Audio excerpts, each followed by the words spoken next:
প্রতি বছর হজ গমনে ইচ্ছুক যাত্রীদের স্বাস্থ্য পরীক্ষায় চরম ভোগান্তিতে পড়তে হয়। এছাড়াও এই স্বাস্থ্য পরীক্ষা যেমন এক্স-রে, ইসিজি, ব্লাড গ্রুপ ও ব্লাড সুগার সহ কয়েক ধরনের পরীক্ষার ফি হিসেবে তাদের অতিরিক্ত টাকাও গুনতে হয়। এমন ভোগান্তি লাঘবে রংপুর স্বাস্থ্য বিভাগের ব্যবস্থাপনায় রংপুর মেডিকেল কলেজ হাসপাতালে স্বল্প মূল্যে হজগামী যাত্রীদের স্বাস্থ্যসেবা প্রদান করা হচ্ছে। আর এই সেবা পেয়ে খুশি তারা। আলহামদুলিল্লাহ, আমার কাছে খুবই ভালোই লাগলো যে নতুন করে একটা আমাদের হাজিদের জন্য সম্মানের ব্যবস্থা করছে। এটা আসলে খুব ভালোই লাগলো। আলহামদুলিল্লাহ, আমরা এবার 2026 সালে আমি এবং আমার ওয়াইফ হজে যাব আল্লাহর ইচ্ছায়। তো আমরা এখানে হজ যাওয়ার আগে হেলথ সার্টিফিকেট যেটা দরকার, সেই জন্য আমি এখানে একটা সুন্দর পরিবেশ আছে, এখানে সুন্দর পরিবেশে হাজিদের জন্য আলাদা তারা ক্যাম্পেইন করেছে এবং এখানে আপনার ব্লাডের সিবিসি এবং ইউরিন, ইসিজি এবং আরেকটা হলো এক্স-রে, চারটা ওনারা টেস্ট করবেন। সুন্দরভাবে হচ্ছে আর কি, সিস্টেমেটিক হচ্ছে। আমরা এর আগে যেমন আপনার এগুলো টেস্ট না করে হয়তো অনেকে সার্টিফিকেট নিত, এই ধরনের সুযোগ এখন নাই। এখন মোটামুটি ভোগান্তি ছাড়াই এখানে আলাদাভাবে যেহেতু ব্যবস্থা করেছে কর্তৃপক্ষ, সেই জন্য এখানে ভোগান্তি ছাড়াই আপনার এখানে টেস্ট করা হচ্ছে।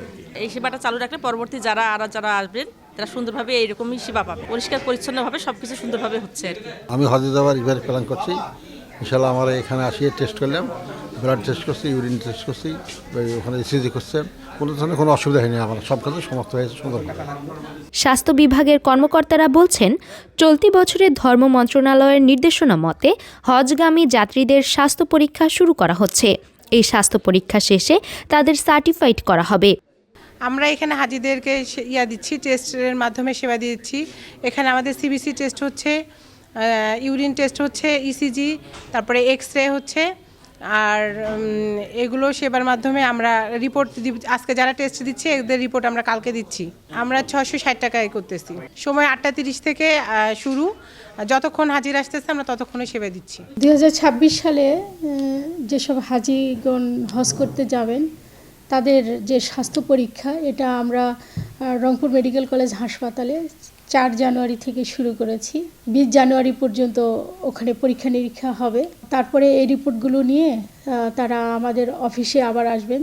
13 জানুয়ারি থেকে 22 জানুয়ারি পর্যন্ত আবার আমরা তাদেরকে এখানে মেডিকেল চেক আপ করবো। তাদের করে আমরা যারা ফিট তাদেরকে আমরা ফিটের জন্য সার্টিফিকেট করব। আর যারা ফার্দার আরও ইনভেস্টিগেশন কারো লাগতে পারে, কারণ এবছর এরকম নির্দেশনা এসেছে যে আমরা মানে কি যে সুস্থ হাজিদেরকেই এবার পাঠাবো হজে, কারণ ওখানে গিয়ে অনেক বিড়ম্বনার মধ্যে পড়তে হয়। জন্য এটা এবার সরকারিভাবে মানে কি যে সরকারি মেডিকেল কলেজগুলোতে বা হাসপাতালে এগুলো পরীক্ষা নিরীক্ষা করা হবে, যাতে মানে কি কেউ আনফিট অবস্থায় সৌদি আরবে গমন করতে না পারে। আচ্ছা, আমাদের কাছে 1505 জনের লিস্ট আছে যাদের পরীক্ষা নিরীক্ষা করব বা আমরা ফিট হিসাবে তাদেরকে সার্টিফাইড করব।